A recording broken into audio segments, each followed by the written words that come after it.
tarde a todos. Agora a gente vai para o segundo fórum. Esse nós deixamos um tempo maiorzinho, porque nós estamos mais pessoas. E é o assunto de maior interesse nosso, né, que é pragas. Então, queria agradecer a presença do Paulo, da Bom Sucesso, do Aloysio Meloni, da Bung, antiga Viterra, do André Parra, da Nardini, que agora é corporativo, né, de duas Nardines agora. Então, você já não representa mais São Paulo, agora representa São Paulo e Goiás, né? Apesar de que ali, para mim, é Mato Grosso do Sul. Agradecer o Tiago Silva, que está na região de Frutal, né? E que representa de Minas, a BP. E o Daniel Cruel, o Daniel Santiago, da usina Pagrisa. Como eles falaram, lá do Pará, que é longe, né? A única do Pará. Bom, esse então é de pragas, e como foi o primeiro, eu vou começar perguntando, primeiro para saber as pragas mais importantes de cada região. E eu começo com as perguntas e depois a gente passa para vocês interagirem com a gente também, tá? Dos assuntos gerais, não um assunto só discutido aqui. Então, a primeira pergunta que eu vou fazer para todos, e é bom para a gente situar, porque vocês estão representando regiões diferentes, a gente teve na safra passada algumas pragas, foi uma situação diferente, está mais seca e agora um pouco mais de chuva distribuída. Então, eu queria ver com vocês, para todos, a pergunta é: qual que foi a praga que mais prejudicou a região de vocês do ano passado para esse, ou se teve alguma mudança, mas as que estão assim nos primeiros lugares mesmo de causar prejuízo. Começar com o Paulo, que está participando do nosso evento. É a primeira vez, Paulo, que você... Sim. Espero que esteja gostando. Muito bom. Boa tarde, pessoal. É um prazer estar aqui. Tá? Com relação à praga, o que a gente tem observado, nós tivemos alguma coisa relativa à mudança com relação a pulgão, tá? Nós tivemos, durante o período chuvoso, uma necessidade de entrada para controle muito grande para pulgão, tá? Além do normal. Praticamente 100% da área teve controle de pulgão.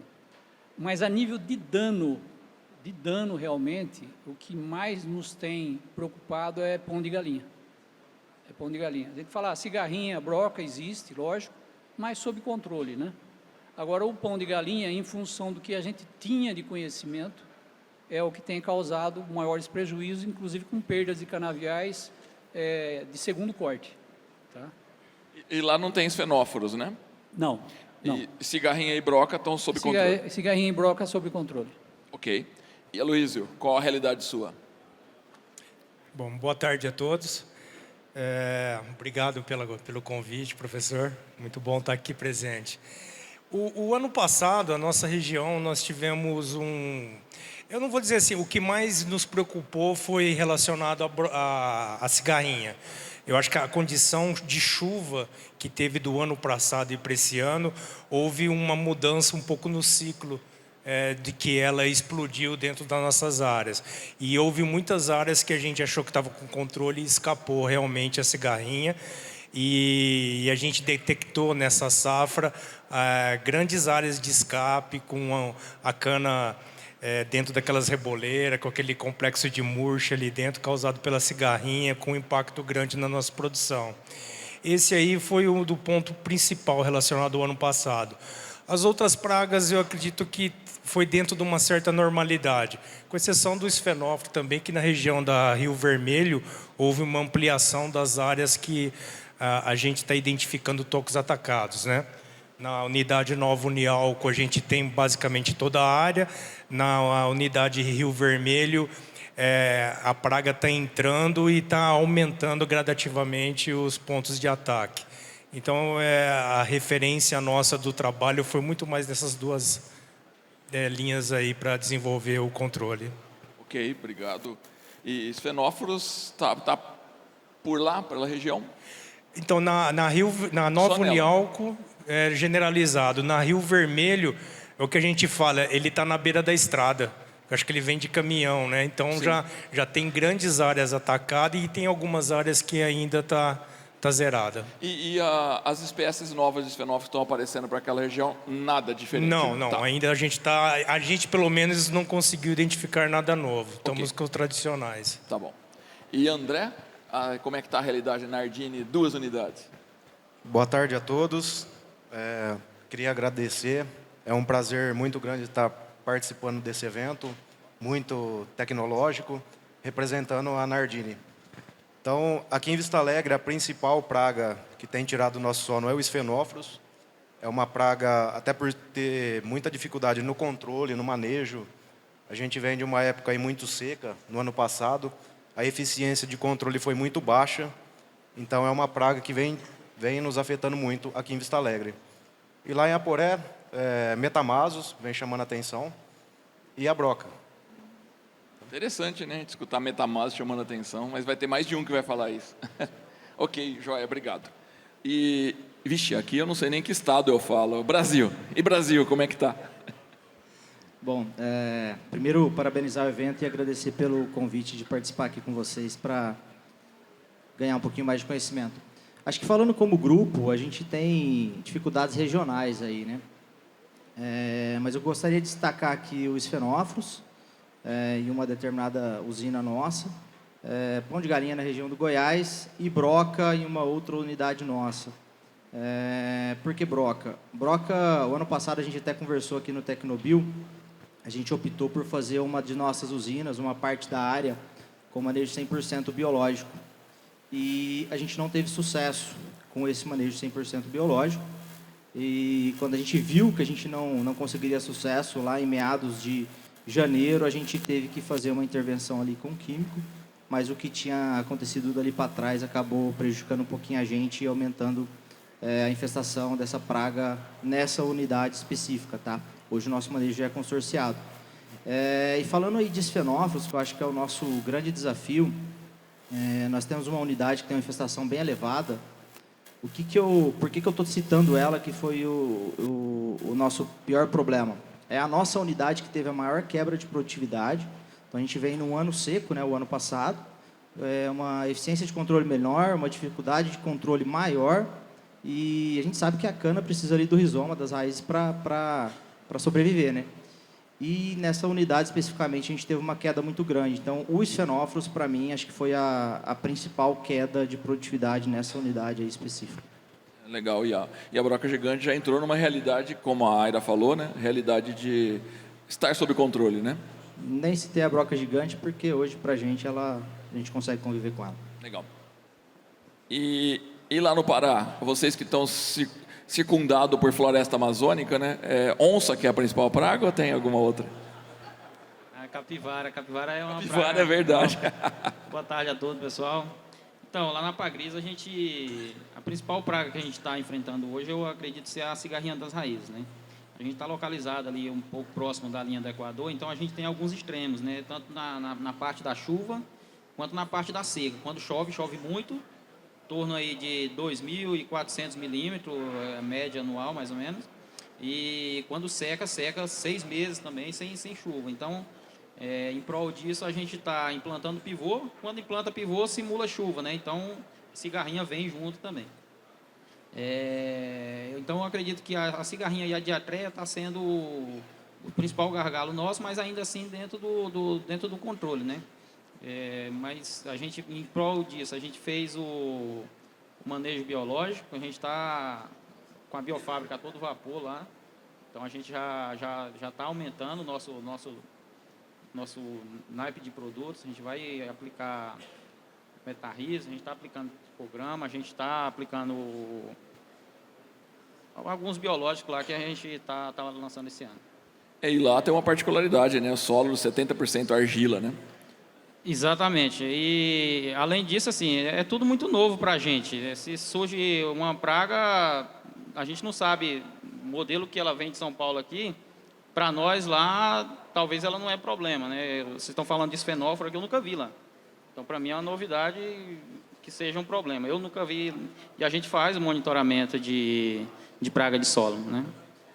Ela pode ir com você no voo agora, inclusive, né? Olhe bem sua mala, tá? Olhe bem. Ela vai ter que voar bem, é longe, ela vai ter que voar bem. Bom, então eu tive uma ideia mais ou menos, a gente vê que onde tem esfenóforos ele é o chamado a atenção, e por incrível que pareça, né? Se fosse uns 5 anos atrás a gente nem ia acreditar, pão de galinha sendo problema, né? Mas é dinâmico, né? A gente vai mudando o perfil de nossas pragas aí com o passar dos anos, e cabe a nós a gente correr contra o tempo para a gente poder resolver esses problemas, e perder menos anos, ter menos anos de prejuízo, né? Até Metamasa está entrando nessa história, né? Bom, ótimo. Sabendo mais ou menos quais são as pragas, a pergunta, que é o tema do nosso evento principalmente, é se vocês estão usando bioinsumos no controle de pragas, né? E como é que está mais ou menos a proporção hoje em relação ao uso de químicos, nem que seja pelo menos uma praga aí, a broca da cana mais importante nesse caso. Começar com o Paulo de novo, pode ser? Olha, bioinsumo hoje, a nível de orçamento no controle de praga, no geral, ele representa 47% do total que a gente usa, tá? 53% ainda químico, tá? No plantio, o único químico ainda, pelas informações de hoje deve mudar já, sofipronil. O restante todo ele é biológico, tá? Na soca, 100% leva biológico e a gente tem as entradas com químico em função de levantamento, tá? Então, o químico, ele complementa a ação do biológico só. Para cigarrinha, tá? Broca, a gente está evoluindo com o tricograma, tem uma boa parte que ainda é diamida com o fisiológico, tá? E pelo que eu lembro que eu visitei também, tinha uma infestação em algumas áreas de cochonilha de carapaça, né? O óleo mineral teve alguma ação? O Alexandre, quando foi detectado que era uma área muito pequena, já tinha ido embora o boi com a corda, né? Então, é ação para esse ano agora. Tá. E no caso específico de pão de galinha, que é o nosso drama, a gente tem usado o NEPS, né? Sim. Tá? Com sucesso. Com um inconveniente de operação, né? A operação com ele não é fácil, então ele não consegue atingir 100% das áreas. A gente tem mapeado e vai atacando por prioridades, né? Todo ano você ataca uma área prioritária aí para tentar conviver com o pão de galinha. Na esperança dele ficar residente ali um pouco, Exatamente. Né? E no plantio, nós já temos uns protocolos para plantio que devem entrar na EPS em plantio também, tá? Ótimo. Fundo de suco. Obrigado. E lá, como é que tá? Bom, vamos dividindo por tipos de praga. Em nematicida, 100% é biológico. Desde o plantio até a soqueira é aplicado o biológico ou na cauda de plantio ou na vinhaça localizada. Em relação à cigarrinha, broca, esfenófilo, o produto biológico ele entrou como um manejo integrado. A gente ainda não tirou nenhum químico, a gente só associou o biológico. Então nós estamos aplicando o Bovéria, Metarrhizio e Isária via vinhaça localizada, mas também a gente mantém a avaliação e a aplicação química para manter esses números embaixo. Em termos dos outros biológicos, como bioestimulante e redução de nutrição, a gente está fazendo completo. Esse ano a gente já nós reduzimos a dose em 40% de nitrogênio. Mas aí nós estamos trabalhando como padrão o azospirilos em 3 aplicações. Isso aí envolve todo o nosso programa de manejo biológico, né? Então, em pragas, a gente ainda não conseguiu chegar e falar que eu estou excluindo. Só entra como um manejo integrado mesmo, para que a gente consiga, ao longo da aplicação, ao longo da época do ano, a gente aí fazer 1 ou 2 reduções do químico. Mas hoje a gente já teria, pensando em pragas, um volume aí de 50% entre biológico e 50% químico, com uma intenção de reduzir. Ótimo. E tricograma tem algum espaço lá? A gente fez bastantes testes, né? Como a gente está numa região mais baixa, muito mais quente, região de 200 metros, o tricograma a gente não conseguiu ainda uma boa avaliação. Mesmo fazendo 3, 4 ou 5 aplicações. Ele não entrou no nosso manejo normal das áreas. Existem áreas ainda de representatividade, mas a gente usa basicamente 100% da área como cotésia, mas o tricograma ainda não. Tá, ótimo. E lá, André, como é que tá? Eu sei que a gente está numa história longa aí, né, de bastante uso, como vai ter algumas histórias aqui também, mas me atualiza. Lá hoje a gente está com 55% das entradas para controle de pragas e doenças é biológico. Então, começando também pelo suco de plantio, tirando o fipronil, o resto é todo biológico, e tirando o plantio de inverno, que a gente usa o fungicida químico. Tratos cana-planta, tratos cana-soca para broca. Hoje a primeira entrada é química. No plantio a gente faz 5 entradas com tricograma, na cana-soca 3 tricograma. A cigarrinha a gente faz a retirada da palha e estamos fazendo o controle biológico já hoje 100%. No esfenófilos a gente faz a primeira entrada químico, agora no corte de soqueira ou no drenche. Estamos já fazendo a segunda aplicação em 10% da área.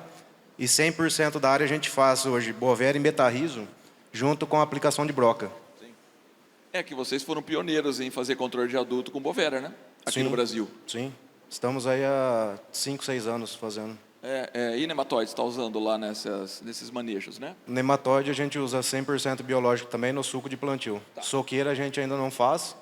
E estamos, desde o ano passado, fazendo 50% do manejo de estria já com o produto biológico também. Legal, joia, obrigado. E lá aí o seu é mais complexo, né? Tem setores também, né? Bom, vamos lá. Acho que falando de biológicos, a gente já vem utilizando há um bom tempo, né? E assim como o Aloysio, 100% do nosso manejo de nematóides é feito com produtos biológicos, biofungicida 100% também biológico, não tem nenhum fungicida químico no nosso manejo. E quando a gente fala de proporção, hoje nós temos aí sob gestão aproximadamente 300 mil hectares de área própria, né, fora os fornecedores. A gente deve aplicar aí por volta de 10 a 12 vezes a nossa área. Isso dá aí entre 3 e 4 milhões de hectares aplicado com produtos biológicos, né? Todas as categorias, falando aí de bioprotetores, inoculantes, e, enfim. Falando um pouco mais de bioprotetores, que é o tema aqui hoje, né? A gente faz mais dessas 10, 12 vezes, 7, 8 vezes representa aí os bioprotetores, né? Como eu disse, nematicida 100%, biofungicida 100%, fungos entomopatogênicos, praticamente na grande maioria das nossas entradas, a gente consorcia aí metarrizo, bovéria, isara em algumas situações. Macrobiológico, a gente também está aí, mantemos a cotésia, mantemos tricograma, mantemos aí também tetráticos. Então, é uma realidade, hoje consorciado e sempre dando muito certo, né? Tivemos alguns deslizes, como eu citei aqui no início, erramos algumas vezes, mas consorciado é um manejo que não tem volta. Ótimo. E para pão de galinha, como é que está sendo o manejo biológico ou é só outra estratégia? Pão de galinha, os nematóides entomopatogênicos, eles, assim como o Paulo trouxe, né, ele vem trazendo aí bons resultados e também entramos aí, mantemos químico ainda associado a metarrizo bovéria. Então, mas os nematóides entomopatogênicos, na minha opinião, é o que está tendo aí mais resultados. Ótimo, obrigado. E lá, Daniel, como é que está? Lá a gente já chegou a quase 100% uma vez, né? E depois retrocedemos um pouco. E nematóide a gente está 100% biológico em suco de plantio, né? A base de bacilos e tricoderma. Na broca da cana a gente está, já esse período do ano, a gente está controlando em torno de 60% já. A tendência é que daqui até o final do ano a gente utiliza apenas biológico, né? E cigarrinha a gente fechou com praticamente 75% do manejo biológico. E no mais é isso, as 3 pragas principais. Broca gigante, né? A gente praticamente dominou o controle dela, então a gente fez manejo adulto e lava na soqueira. As principais pragas que a gente vai citar são essas mesmo. Lá eu lembro que a gente foi, o pessoal da Guatemala veio para visitar, para ver broca gigante, porque eles queriam conhecer. Ela chegou lá na Guatemala, na Colômbia, né? Na Colômbia. E chegamos lá passando vergonha, porque não achava, né? Estava com 7 por hectare agora, de 800 para 7, foi uma mudança drástica, né? Passando vergonha, não achava por nada, chama aranha, chama de tudo, mas nada de broca gigante. Obrigado. Agora você está tendo aquele ataque de curculonídeo lá, né? O curculonídeo a gente está entrando agora com a antiga isária agora, né? A gente está começando a dominar a produção do Cordyceps, né? Aí a gente vai entrar com ele também no controle do curculonídeo. Só que assim, é pouca área, é bem localizada. 80 hectares, né? É pouca coisa, mas a gente já vai entrar para não deixar se proliferar. Ótimo. Deu para a gente ter uma ideia geral, a gente viu números aqui, números expressivos, né? Porque se a gente parar a pensar de voltar uns 10 anos ou 15, esses números não seriam nem de longe o que é hoje, né? E nós estamos falando aí de 50%, 60% de substituição, né? Isso é bastante expressivo. E eu acho que a opinião de todos é a mesma, assim, para broca, cigarrinho, fenóforos, é consorciado, não tem muito jeito hoje, porque ainda temos uma equipe para treinar, a gente tem operacional para resolver, os biológicos eles demandam uma decisão técnica diferente do que a gente está acostumado com a decisão de químico, né? Que a gente pode fazer às vezes muito rapidamente, o biológico não é bem assim. Bom, visto isso, para quem tem os fenóforos agora, né? O manejo de adultos, ele está entrando na experiência de vocês, e como tem sido essa experiência de manejar adultos, visto que a gente lá nos menos de 10 anos, a gente decidiu começar a entrar ele no controle, justamente porque era a fase mais exposta e talvez a mais fácil para controlar. Então, dos disfenóforos, se puder responder essa, começa com você, né? Bom, professor, para esse fenóforo a gente criou um certo protocolo, né? Então, vamos supor, toda a área que a gente colhe, 100% da nossa área é feito com vinhaça localizada. E nas áreas de fenóforos a gente está entrando com bovéria e metarrísio e muitas vezes com o produto químico. E vai todo mundo junto na mesma época. Quando inicia as chuvas agora, que normalmente já começa a vir o adulto, dependendo das áreas de melhor produtividade, a gente retorna com aplicação química e principalmente com bovéria. E se eu não consigo fazer essa aplicação via tratorizada, aí a gente chega a fazer de 1 a 2 aplicações aéreas de bovéria, para tentar pegar esse adulto que está andando, ou seja, com foco no adulto, com associação dos nematóides endopatogênicos, para tentar controlar as larvas, controle de muda, controle no plantio também com bovéria no sulco.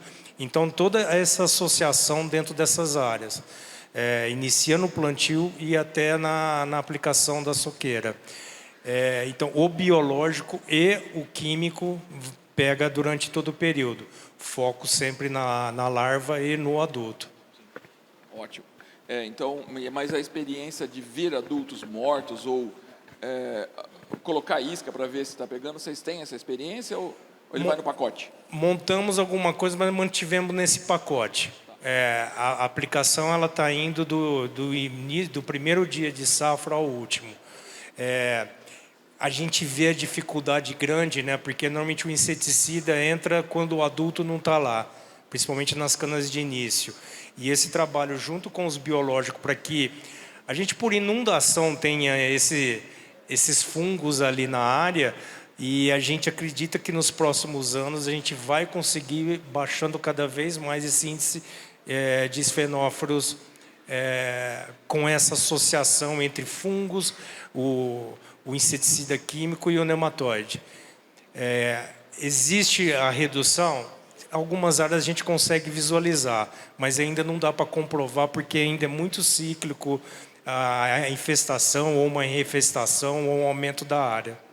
Tá bom, ótimo. E lá, já que vocês são os pioneiros aí de controle de adulto, como é que está, o que vocês estão fazendo e como é que estão os resultados? Nós estamos trabalhando muito com bovéria, principalmente, exclusivamente, aliás, na época chuvosa, né? Então, estamos fazendo junto com a aplicação de broca, e é impressionante que a partir de 7 dias, mexendo na palha, o pessoal de campo acha muito adulto já parasitado. Estamos trabalhando também alguma coisa, testando a bovéria no fundo do sulco e o NEPS também. Sim. O NEPS focado a partir de setembro, outubro, na época úmida. A gente vê que tem um resultado muito bom. Para controle de larva também, chegamos a ter eficiência de 80% com o NEPS, mas a gente vê que é um produto que exige uma técnica muito avançada. Vai sair uma formulação nova que nós vamos testar também, mas a gente viu que na que a gente usou essa primeira formulação, ele tinha alguma sensibilidade com temperatura, tempo de cauda, então no dia a dia de usina é muito complicado, até porque quebra um implemento, um aplicador, e essa cauda fica lá preparada. Estamos estudando também começar com cauda pronta, que vai mudar nessa. Então a gente vai precisar de um produto mais robusto aí, né?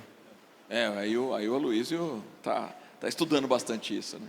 Por isso que eu já até falei, quando que vem precisa estar aqui de novo, porque a gente vai fazer um fórum só de cauda pronta. Vai ter problemas. Mas lá você estava usando uma aplicação só de Bovera no ano e depois mudaram para 2, ou não? Vocês continuam com uma só? Ou está até mais? Não, uma só. Uma só? Uma só. É porque historicamente a Nardini fazia uma mesmo. E normalmente a indicação são 2 e vocês estão conseguindo manter ela baixa, a infestação, né? Sim. Ótimo. Estamos estudando para começar a aumentar também, fazer 2 aplicações. Mas por enquanto estamos com uma só. Mas hoje Bovera está e baixo, metarrismo. né? A média geral de vocês é baixa, né? Está baixo. Esse ano aumentou por conta da seca que foi ano passado. Então a dificuldade nossa é ter efetividade no controle nessa época do ano, né, no meio de ano, Sim. que é onde a gente colhe muita cana e tem que entrar com a primeira aplicação. Então tem campo lá com 15%, 20% de eficiência do produto, Sim. inclusive nos experimentos que a gente montou. Outra dificuldade que a gente vê é a tecnologia de aplicação, que foi muito bem falada, né, pelo professor. Sim. A gente trabalha com 2 discos de corte apenas, mas a dificuldade é muito grande de estar acertando o alvo ali, né? Sim. Pelo tamanho da soqueira, a largura, Irregularidade. irregularidade, o solo mesmo, né? As variações do solo. Então, é bem complicado. Não. E exige muita técnica, né? Sim. Ótimo. E lá com vocês, como é que está a experiência com adultos? Bom, primeiro, gostaria de salientar que, na minha opinião, o controle de praga de solo, o foco tem que ser adulto. Depois que ela está lá dentro do rizoma, dificilmente a gente vai conseguir uma boa eficiência de controle, né? Algo aí acima de 30%, 40% de controle de larvas eu ainda não conheço. Não vi esses resultados. Mas falando em controle de adultos, a gente faz, falando aí na soqueira hoje, o canavial que é colhido aí até meio de safra, mais ou menos, a gente faz pelo menos 2 aplicações de químicos, né? Uma ali na vinhaça localizada, uma outra que volta lá no período úmido, né? Todas elas consorciadas aí com Metarhiz e Bovéria. E somando aí as aplicações de Metarhiz e Bovéria, a gente deve fazer pelo menos 3 aplicações aí no ciclo no período úmido. Porém, a provocação que eu trago é que esse manejo, eu enxergo ele como um manejo de manutenção. A gente não tem tido redução da população com esse manejo até então, né? Então, usinas que a gente tem infestação baixa, a gente vem conseguindo manter essa população baixa. Usinas que uma usina só que a gente tem a população alta, a gente não consegue baixar essa população. E quando a gente conversa com outras culturas, né, a gente vai lá falar com o pessoal do algodão. Eles fazem lá 10, 15, 20 aplicações sequenciais de inseticida para controle do Antonomus, que é parente ali do Sphenophrus, né? Recentemente nós estivemos aí visitando um produtor de batata e ele faz aplicações semanais de inseticidas, rotacionando ali moléculas para fazer o controle dessa praga. E aí nós estamos falando do Sphenophrus, que é uma praga que tem uma quantidade de palha significativa ali para ele se esconder. A gente acaba deixando a tecnologia de aplicação de lado, muitas vezes pela nossa operação, pelo nosso volume de área, e a gente acaba não tendo sucesso na operação, né? Então, questões simples, por exemplo, a gente sabe que o Sphenophrus ele tem um hábito ali noturno. A gente não direciona 100% das aplicações noturnas, que com certeza teríamos aí uma maior eficiência de controle, né? Então, acho que a gente ainda precisa evoluir nesse controle de adultos, seja com número de aplicações, seja com moléculas, seja com tecnologia de aplicação, para a gente realmente ter uma efetividade e reduzir, sim, a população dessa praga. Sim.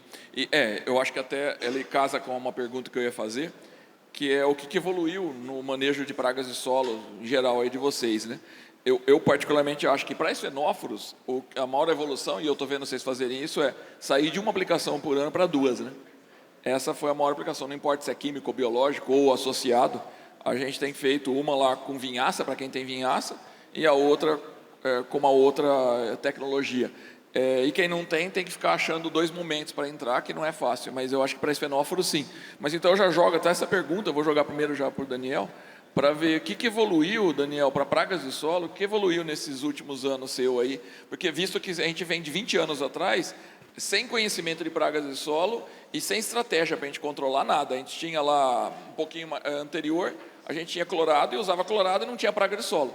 A partir do momento que é proibido, a gente descobriu que existia praga de solo. Então a gente passou a ter que conviver com praga que a gente não sabia manejar, nenhuma delas, incluindo o pão de galinha. E agora o que você vê nesses últimos anos, o que evoluiu para a praga de solo? Eu acredito que, em primeiro lugar, evoluiu a metodologia de monitoramento, né? A metodologia de monitoramento, a gente está sempre entrando em contato com o Alexandre. A gente está com essa dificuldade aqui, o que você sugere? Não, segue essa metodologia aqui que vai dar certo. Então, a gente faz isso tanto para broca gigante, quanto para cupim, todas as pragas de solo. Então, a gente, em plantio, né? Como o Alexandre citou mais cedo, a gente ainda não consegue fugir do fipronil, infelizmente, não consegue fugir do fipronil. Ele já dá uma ajudada grande no controle de praga de solo. A gente, nas áreas que a gente tem muita mata lá, então nas áreas borda de mata, onde a broca gigante, ela tendencialmente ela vai depositar os ovos dela ali nas bordas do canavial próximo à mata, o fipronil ele já vai dar uma auxiliada. Aonde ultrapassa o nível de controle, a gente fez alguns testes já com os NEPs, né? Aí, a área que a gente aplicou os NEPs, a gente já percebeu também que no ano seguinte a broca gigante não retornou naquela área. A gente também entrou com controle de adulto, né? Aí eu não sei ainda qual que foi o melhor dos resultados, mas a gente percebeu que na área que a gente aplicou os NEPs, ela não retornou. Mas eu acredito que o que mais revolucionou mesmo foi a metodologia de monitoramento. Eu até concordo nesse caso aí, porque nós fazíamos monitoramento de pragas de solo há pouco tempo atrás, era só na reforma do canavial, né? De uns anos para cá que a gente passou a fazer anual, né? Então, eu acho que isso realmente melhorou bastante. E lá, na sua realidade, o que avançou no manejo de pragas de solo? Bom, acho que falando de pragas de solo, das 4 principais que nós temos, broca gigante, migdolos, esfenófilos e pão de galinha, sem dúvida nenhuma aí, broca gigante e migdolos são pragas que nós tivemos case de sucesso. E queria salientar que a broca gigante, o manejo saiu desse palco aqui, se não me engano, em 2019, tinha um colega seu lá da Pagrisa, ele pegou e contou o case de como que era feito o manejo. A gente discutiu, eu saí daqui, parei o carro, liguei para a Aira, que na época a Aira estava lá em Pedro Afonso, e a gente fez um manejo em conjunto e realmente a gente conseguiu controlar essa praga. Basicamente, é conhecer os hábitos da praga, fazer o monitoramento correto e atuar no momento correto. Broca gigante hoje, para a gente atuando em adultos, a gente não tem problema, a gente tem uma população lá baixa que a gente vem conseguindo manter isso. A gente traz aí como case de sucesso. E temos também o migdolos, a Aira também citou um pouquinho mais cedo, né? 4 anos atrás nós começamos aí o manejo de coleta massal. E eu lembro que nós fomos muito criticados naquele momento por estar iniciando aí essa coleta, né? Eu lembro de, inclusive, pessoas influentes do setor falando que você vai colocar lá um feromônio, mas sempre vai sobrar um macho para copular a fêmea. E a gente insistiu nesse processo e hoje a gente tem sucesso. Então, nas usinas de São Paulo, que nós temos migdolos, e mais uma vez, focando em adultos, nós conseguimos aí fazer um bom controle. E com relação a esfenóforos e pão de galinha, a gente evoluiu sim no manejo, a gente acabou de citar um pouquinho do que a gente vem fazendo, tanto nas 2 pragas, porém ainda não é aquele manejo 100% efetivo de redução de população. Então, 2 cases positivos, e os outros 2 eu não diria que são cases negativos, mas eu acho que o setor está junto com a gente nessa procura aí de controle, tanto de esfenóforos como de pão de galinha, que são pragas bem desafiadoras. Sim, fez um resumo mesmo, e a Aira já tinha apresentado também, já dá para ter uma boa ideia, né? Obrigado. E lá, o que evoluiu nesses últimos anos? Pragas de solo. A gente evoluiu também a metodologia de monitoramento, levantamento. Estamos fazendo 100% das áreas, seja reforma, tratos. Aumentamos a quantidade de pontos por hectare. E o controle, né? Que a gente faz aí algumas áreas 2 ou até 3 aplicações. Então foi um ponto importante.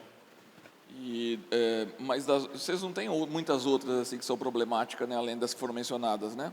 Não, o que chama atenção é nem pão de galinha, né? Não, pão de galinha, um pouco em Aporé. Ufa, né, Paulo? Ainda bem, né?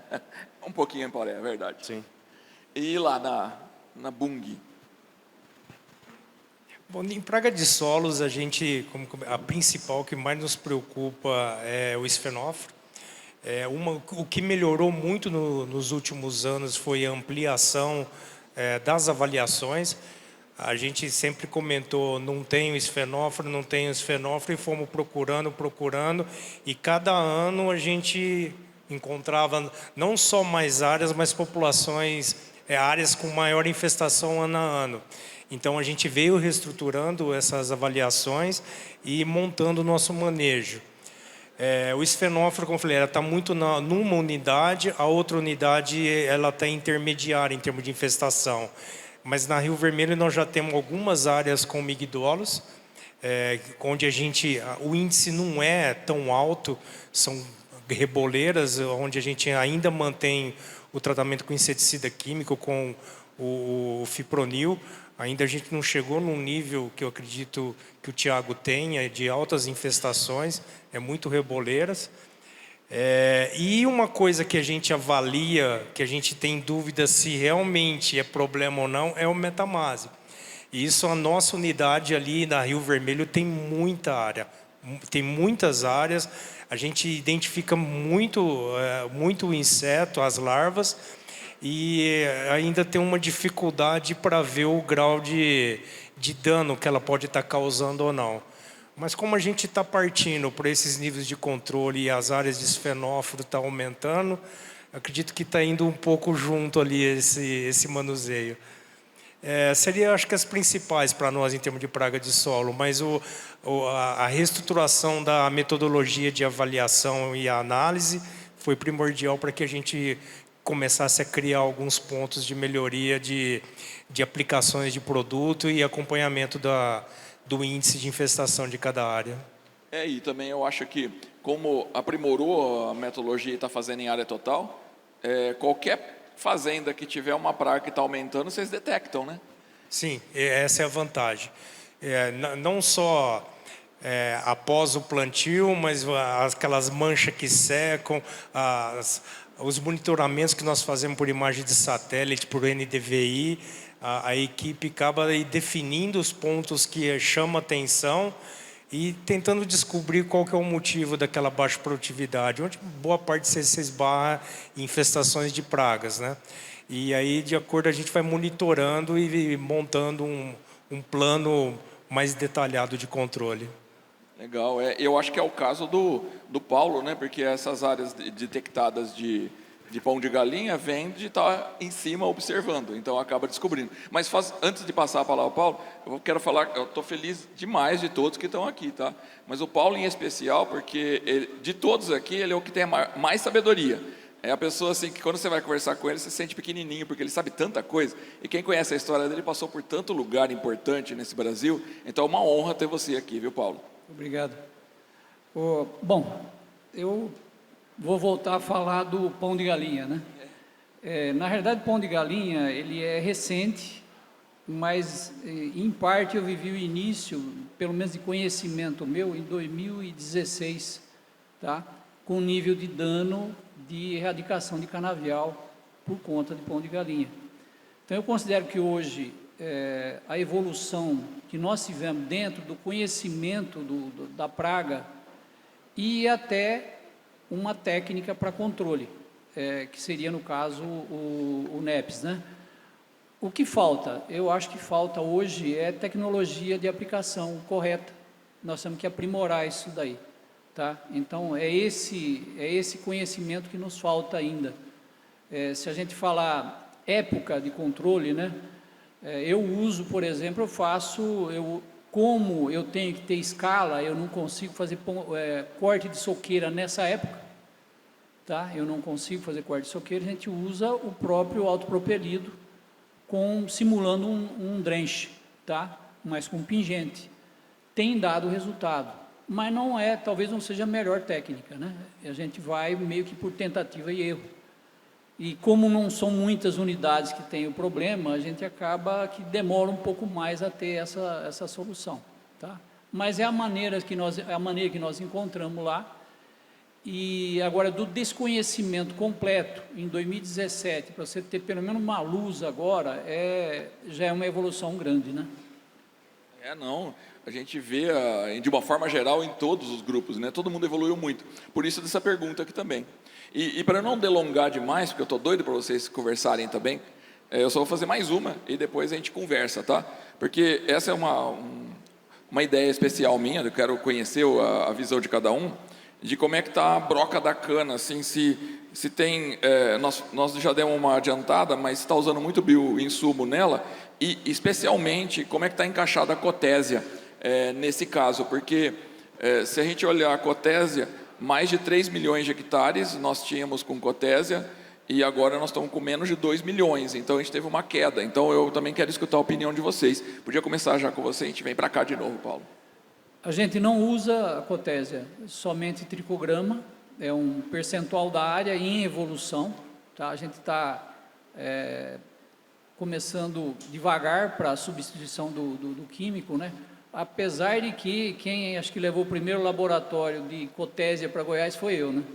Tá, então... Agora ele vai começar a mostrar, tá, o lado de milhões de conhecimentos.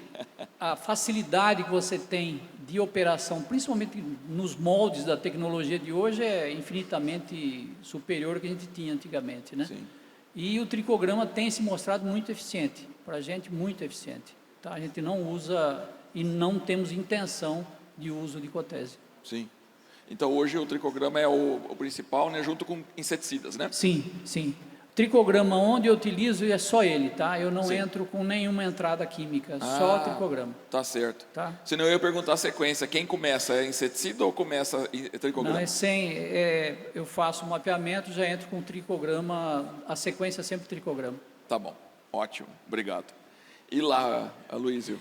Bom, nas nossas unidades, hoje, se não me engano, está acumulado em torno de 0,9 de infestação final e 1,1 na outra unidade.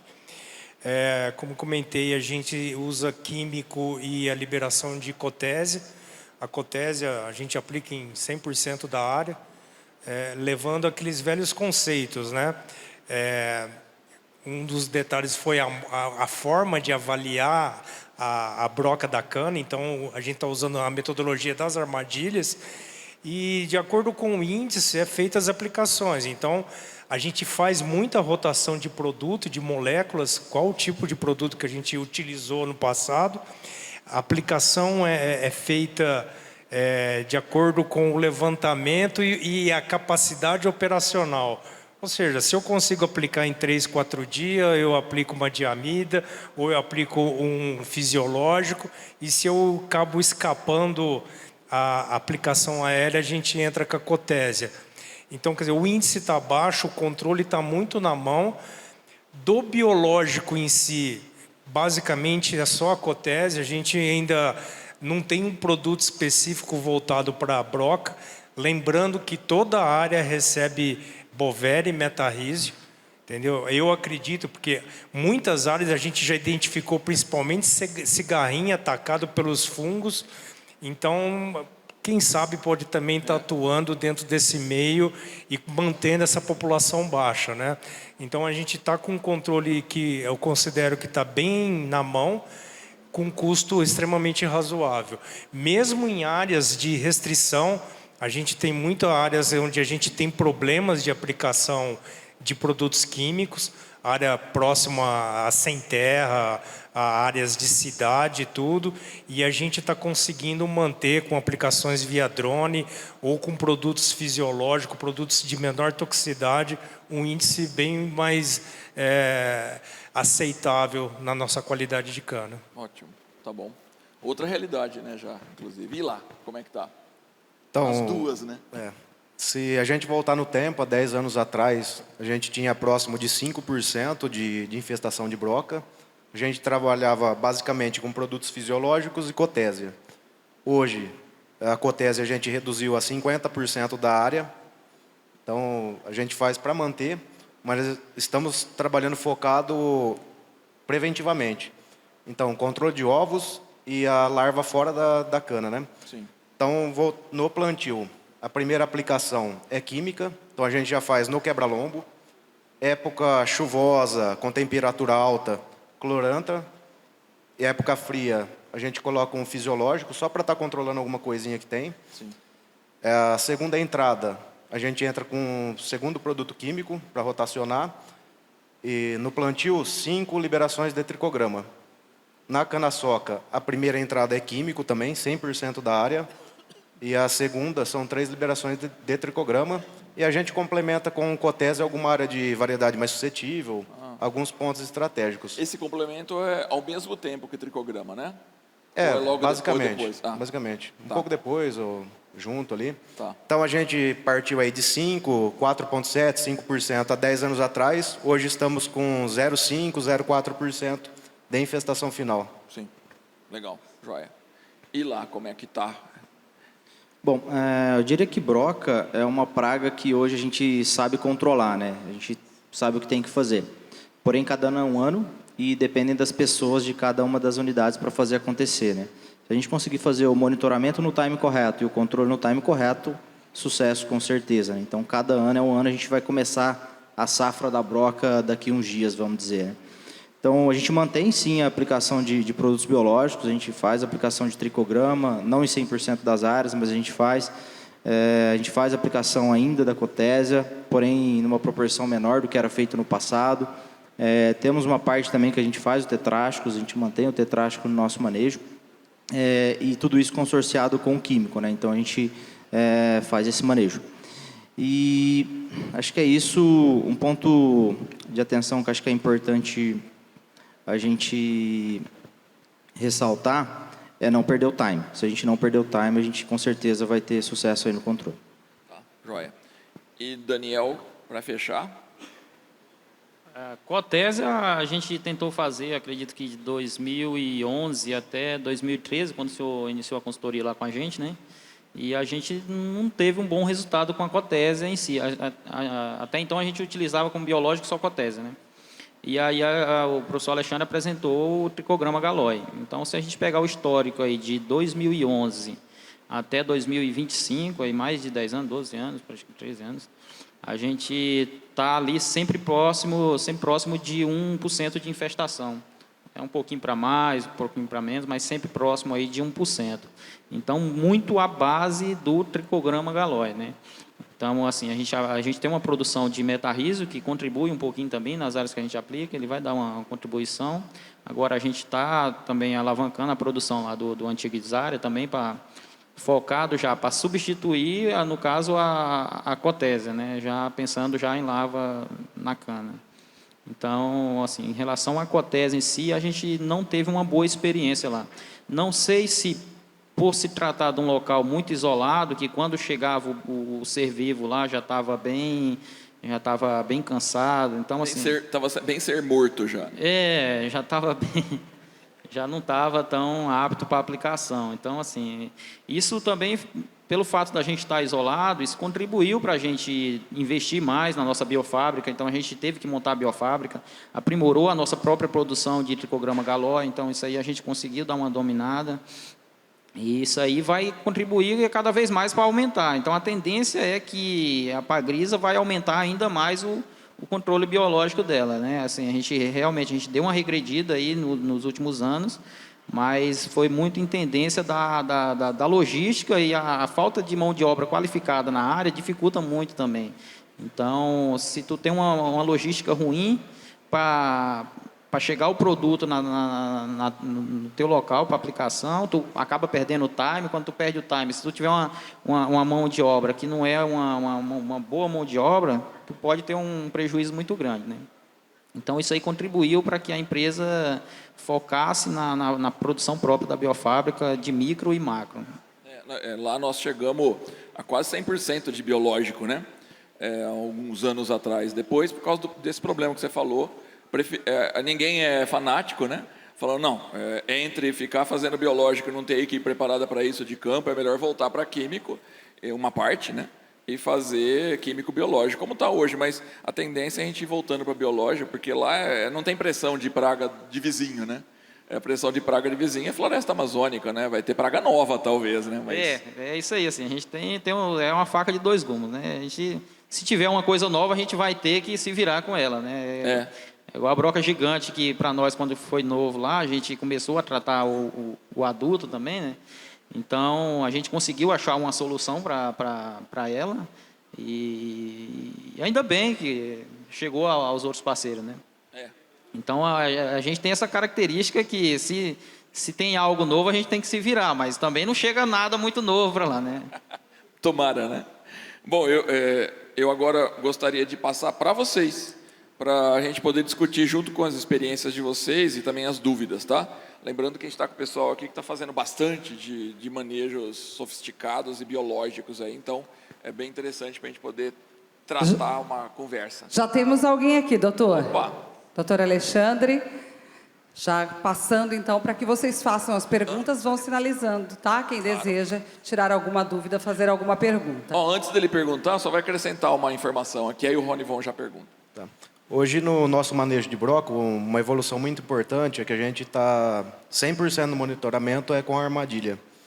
E o pessoal nosso, de vez em quando, vai visitar algumas áreas que estão ainda brotadas, que não recebeu nenhum tratamento, e eles mandam para a gente fotos, cases lá que encontram muitos ovos parasitados com o tricograma. Então, essa inundação que a gente vem fazendo vem ajudando muito nesse resultado nosso da redução de 5% para 0,5% de infestação final. Isso aí, legal. Alguns vão ficando no ambiente, eu acredito que o nematóide faça isso também. Sim. Vamos lá, Rony Von. Beleza. Boa tarde, né? Queria perguntar para o Luiz, você comentou que você teve um problema sério com cigarrinho esse ano, né? O controle não ficou muito eficaz e você notou que você teve mais ataque de murcha. Você tem essa conclusão que a cigarrinha, porque hoje eu conversei com o Alexandre mais cedo, então até o menino da BP falou que o ano passado teve um rapaz lá perto da nossa região que tem muito problema com murcha. Lá, a região bem atacada, né, Alexandre? E tinha um rapaz que estava colhendo lá, o cara estava colhendo com 150 quilos de ATR e nada de murcha. O cara era do algodão.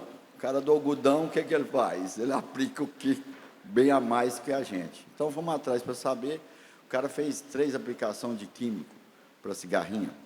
Em uma região que estava com 30% de murcha, a cana dele, vizinha de cerca, não tinha nada. Quando você falou, falei, vou perguntar para ele se notou essa diferença. Não, o que a gente notou muito na cigarrinha foi o clima. Na nossa região, ele teve uma oscilação muito grande. A gente teve períodos de muita chuva e um grande período de seca, 40, 50 dias de seca. Depois, muita chuva. Então, a cigarrinha ela escapou um pouco fora do maior período dela. Então, a gente teve altos índices de infestação, vamos supor, em março, que já era para estar em declínio. E a gente, normalmente, a gente chega agora em setembro, a gente já inicia, junto à vinhaça localizada, a aplicação de inseticidas, visando a primeira geração da cigarrinha. E a gente percebeu que essa oscilação climática tirou totalmente fora o ciclo normais de cada ponto da cigarrinha. Quando eu comentei da murcha, eu falo que são áreas que a gente notou que a cigarrinha chupou, que tem aqueles mesmos sintomas, né? Não está tão associada aos fungos que a gente está discutindo. Eu ainda tenho algumas avaliações que essa síndrome da murcha está muito mais relacionada à temperatura, à parte climática, que abre portas para que esses fungos entrem na cana e causem esse problema, e também a cigarrinha. Então, não dá para mim ter certeza. Mas o que eu quis dizer na cigarrinha foi a infestação fora de um padrão normal. Então, a gente acabou tendo março, abril, utilizando muitas aplicações aéreas de inseticida, porque quando você teve um estouro um pouco maior dos adultos. A gente faz essa aplicação com antecedência, sempre naquela visão que, se eu estou aplicando um nicotinóide para controle da cigarrinha, pegando a primeira geração, a gente vai ter até uns 100 dias aí de um certo controle. Mas a gente vai monitorando. E porque normalmente depois, ou a segunda ou a terceira aplicação, no caso de uma usina, acaba sendo aéreo. Então, você começa a ter problema de produto, você tem hoje 1, 2 que é registrado, o resto você tem que entrar com autopropelido.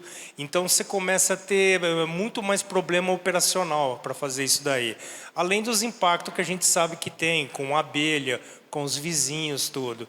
Então, por isso que a gente entra com antecedência na vinhaça localizada, E eu entendo, às vezes você pode monitorar e fazer mais aplicações para zerar isso. Mas na hora que você está monitorando ali 60, 70 mil hectares, muitas vezes você não consegue esse time. E a hora que você vai corrigir com um avião, você tem muito mais problemas para isso daí. Eu acho que a murcha a gente nem sabe como que ela está ocorrendo. Se é a cigarrinha, se é clima. A gente sabe que tem 3, 4 fungos ali que são oportunistas, que entram na cana e causam todo esse prejuízo. São vários fatores que podem estar interagindo para isso. Combinado. E, Ronivon, Tenho mais um para perguntar aqui, pode ser? Sim, só vou completar isso aqui. Ronivon, esse ano tá bom para ver isso daí, porque teve usina que fez 6 aplicações para cigarrinha, tá? Então, se ali não teve murcha, a gente já vai descobrir o motivo. O Felipe tem uma pergunta para vocês. Boa tarde, pessoal. Felipe aqui da Usina Delta. Vou manter no tema aí da cigarrinha, tá? De modo geral, a gente não tem grandes problemas com ela, que o próprio manejo de esfenófilos com primeira, já segunda aplicação em campo, tem feito uma grande supressão da praga, né? No momento do monitoramento, já no período de controle dela nas chuvas, a gente tem encontrado um índice muito baixo de controle, não temos atingido uma ninfa por metro para startar o controle químico. Porém, fomos um pouco mais a fundo nessas avaliações de campo e começamos a notar a presença das ninfas embaixo da touceira ao arrancar ela do chão, né? Antes a gente fazia a procura superficial, arrancando a touceira a gente conseguiu encontrar mais ninfas e talvez ali atingindo o nível de controle em alguns casos. Queria saber dos colegas se presenciaram também essa mudança de comportamento e se sim, se tomaram alguma atitude quanto a nível de controle ou mudança na metodologia de monitoramento para o controle dessa praga. Quem quiser falar aí, tá, de vocês. Na Pagrisa, a gente tem essa característica aí da cigarrinha que foi descoberta há esses tempos agora, né? Mas, em contrapartida, a gente tinha uma área lá que a gente reformou, fez rotação de cultura, e no ano seguinte a gente teve uma infestação de cigarrinha que foi atacada pelo metarrise, ou seja, também tem algo lá que se a gente começar a incorporar o biológico, ele vai se adaptar à praga também. Eu acredito que essa aí é a maior solução. Assim, em relação a monitoramento, a gente não mudou muita coisa. A gente tem as áreas mapeadas certinha, mas quando ela sobe, a gente faz monitoramento a cada 21 dias. Então, de acordo com o ciclo lá nosso, o ciclo da cigarrinha para a gente lá, ele é bem mais curto, né? Por se tratar de uma área muito úmida e extremamente quente, né? Então, o ciclo dela é mais acelerado. Então, a cada 21 dias a gente passa na área. Então, com isso, a gente consegue verificar se ela já está no estágio de ninfa, estágio de adulto ou não. A gente consegue passar 2 vezes dentro de um ciclo dela. Eu acredito que encurtar o prazo de monitoramento seja uma boa solução. Mas, Daniel, vocês não estão cavando o solo para ver, né? A gente cava até... 5 centímetros, né? 5 centímetros, né? Então, a gente... No período chuvoso mesmo, e quando tendencialmente ela vai se esconder quando começa a secar, né? Então o maior problema nosso é quando chove de verdade. Acima de 70 milímetros de chuva, ela estarta ali para cima e quando a gente começa a pegar ela. Bom, também com 70% de argila, lá embaixo ela não deve viver. Tenho mais... Não, alguém tem mais experiência aqui? Gostaria? Sim, acho que só para complementar, né? Semana passada a gente foi fazer uma touceira de esfenófilos e achou ninfa de cigarrinha, né? Semana passada, no pleno período seco. Então, isso realmente acontece. Eu acho que para isso, a sugestão que eu tenho e o manejo que a gente vem fazendo é a gente não esperar dar o índice do número de ninfas para você fazer o controle, né? Então, hoje a gente entra com o manejo preventivo de cigarrinha, pautado em alguns critérios, né? Então, dependendo do ano, o ano mais úmido a gente inicia um pouco antes, o ano mais seco a gente posterga um pouco o início, mas sempre se dá aí entre agosto e setembro. A gente vem fazendo sim a aplicação preventiva de cigarrinha na vinhaça localizada, e onde a gente não tem a vinhaça localizada, a gente espera dar os primeiros 40 milímetros ali para habilitar ali o pulverizador para fazer a aplicação preventiva, pautado na infestação do ano anterior. A gente já inicia essas aplicações, a gente não espera, porque se esperar, depois a gente não vai conseguir controlar essa praga. Na Nardini também a gente percebeu esse comportamento da cigarrinha nas trincheiras de praga de solos na época mais úmida. Porém, como a gente faz o controle por esfenóforos, a gente tem lá 90%, 95% dos talhões com esfenóforos, na época úmida a gente coloca um produto de menor solubilidade e com maior residual para estar pegando também a cigarrinha, e a gente tira a palha de cima da linha. Então, o problema nosso com cigarrinha é muito baixo. Mas a gente observou também essa característica, o comportamento da praga, de estar mais profundo.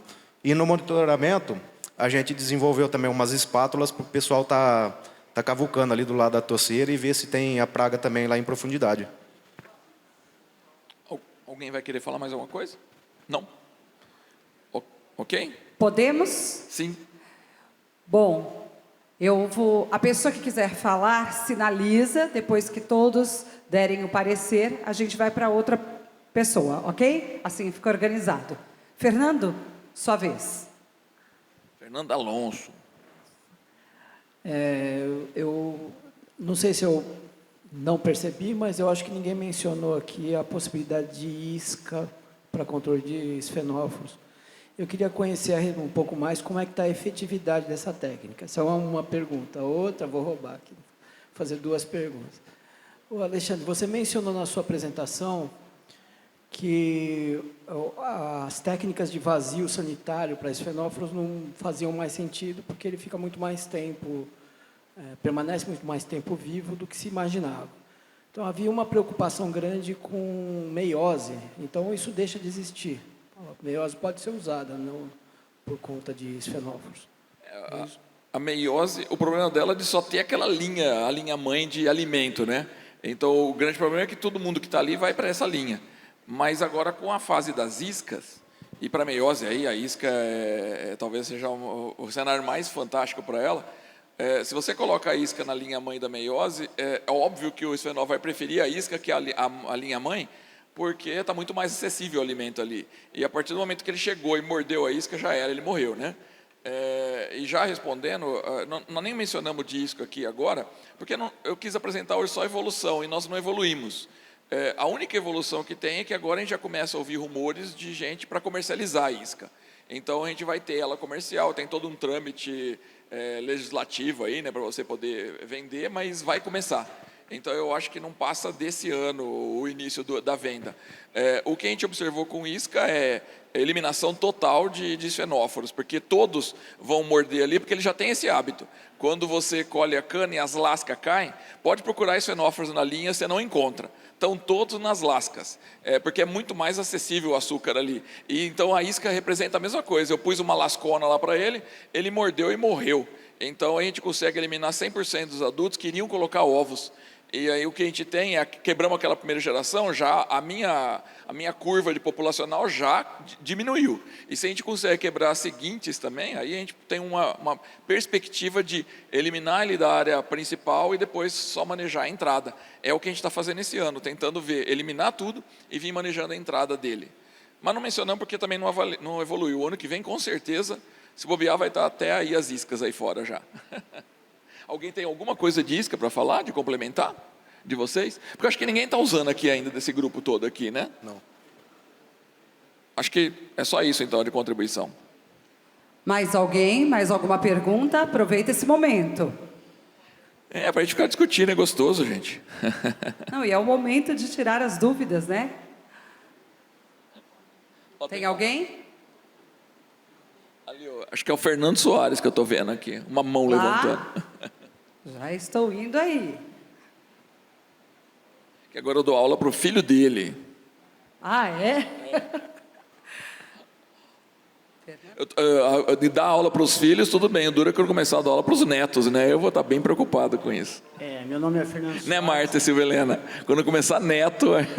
Eu só queria perguntar para o pessoal das usinas aí, que a gente está falando muito de produtos, né?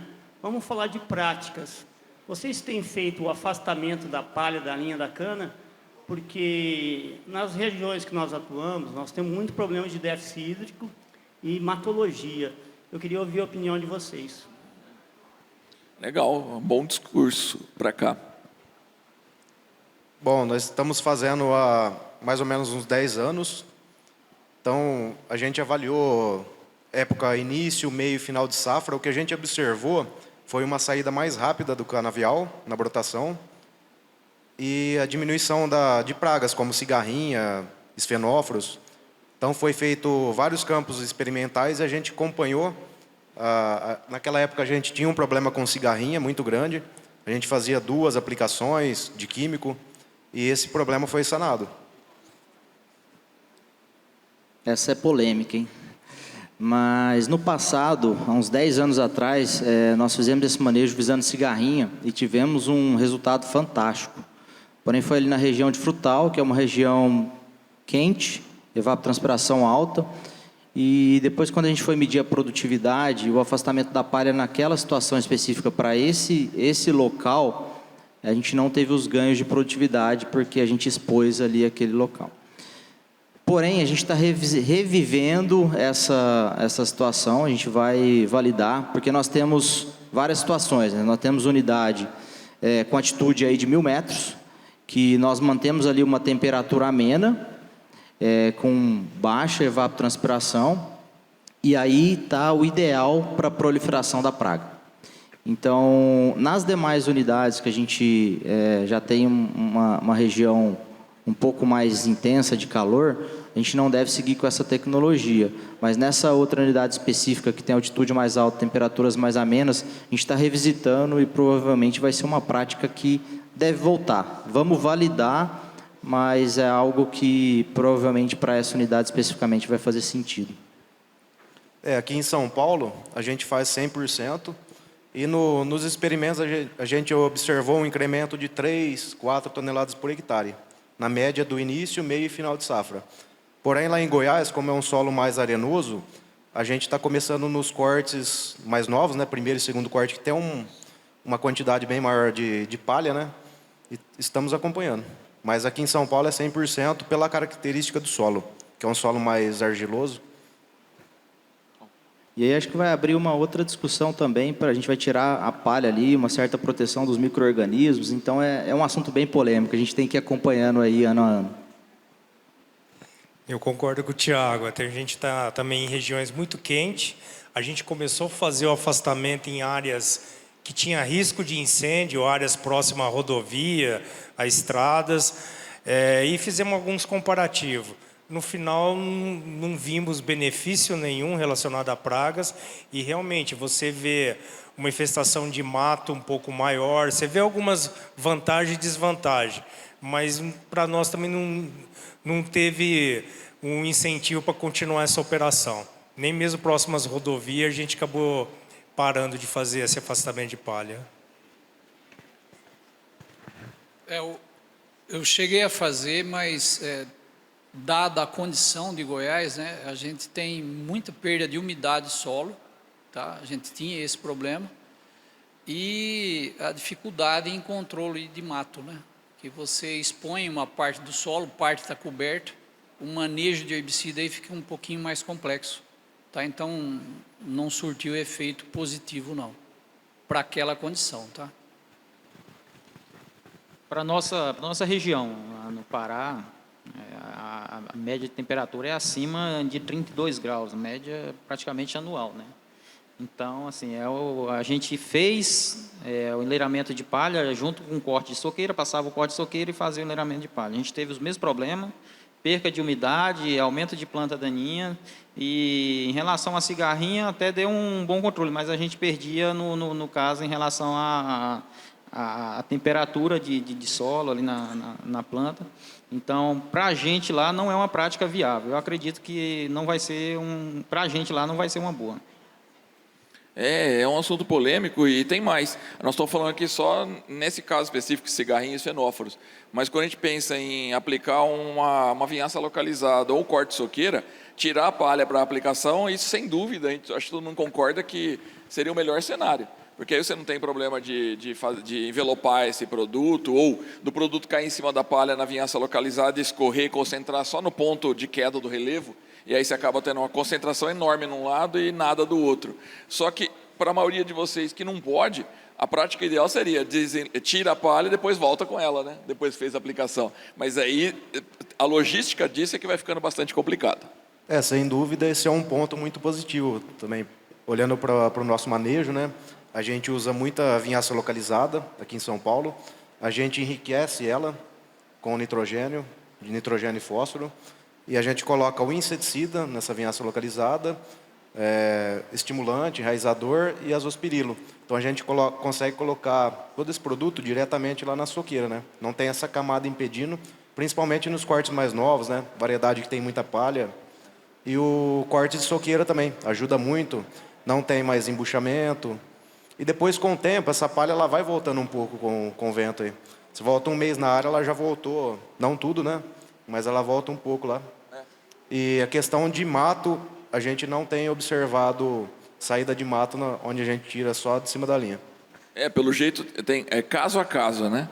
Tem regiões que é possível, regiões não é. Então, eu não acredito que tenha uma resposta definitiva. São casos. Mais uma pergunta para a gente fechar, pode ser? Opa, o Xará. O Paulo e o Tiago, no caso, vocês citaram perda de água, é prática de desenleiramento ou enleiramento? Aquele que você tira das duas linhas completas, que você só tira em cima da linha de cano. Porque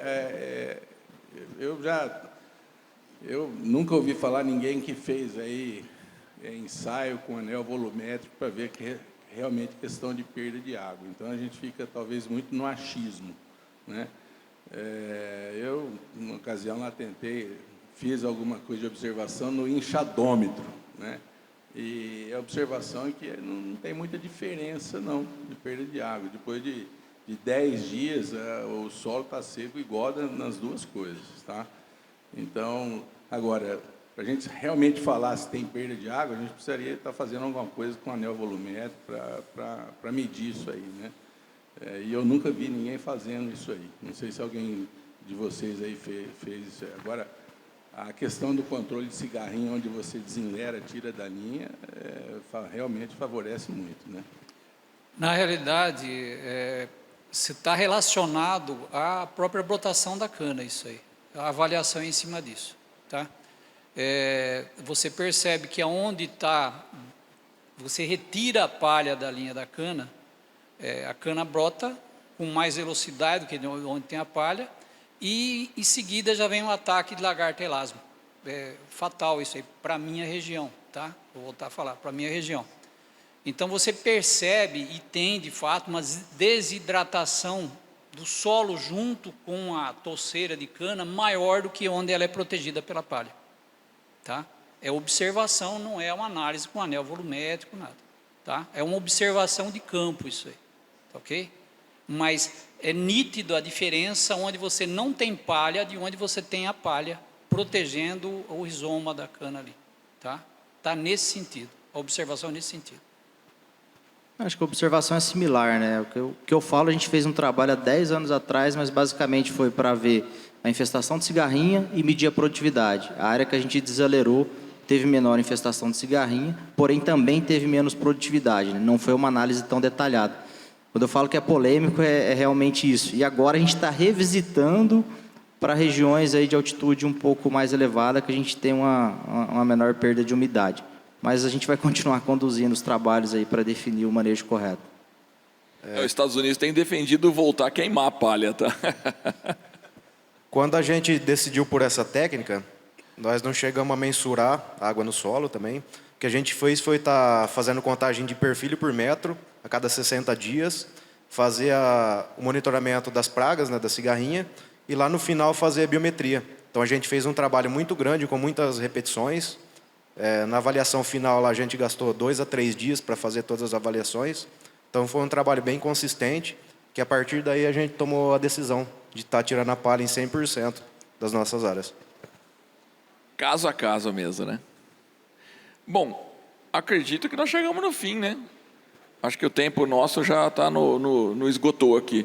Tinha mais alguma? Senão nós vamos já finalizar. Tinha? Ainda temos algumas homenagens. Finalizar aqui, aí depois a gente já sai e vocês fazem, né? E vou pedir para vocês também ficarem de pé para fazer uma foto após o senhor finalizar. Tá bom. Visto isso, então, pessoal, eu queria agradecer muito todos que aceitaram participar aqui, aceitaram de pronto, todos vocês. O que não aceitou de pronto foi logo depois, porque tinha outro compromisso, cancelou tudo e veio. Até o Daniel, que já estava lá, faltava uma semana para o evento, ele resolveu comprar a passagem, praticamente uma semana. Deve ter gasto uma fortuna nessa passagem, né? Muito obrigado, viu, de vocês estarem aqui, brilhantaram o nosso evento. Sem dúvida, a discussão faz a gente refletir dentro da realidade de vocês, no linguajar do meio, que é o linguajar muito específico, e aí todo mundo sabendo do que nós estamos falando, porque é a mesma língua de todos. Muito obrigado, e agradecer também vocês que participaram aqui.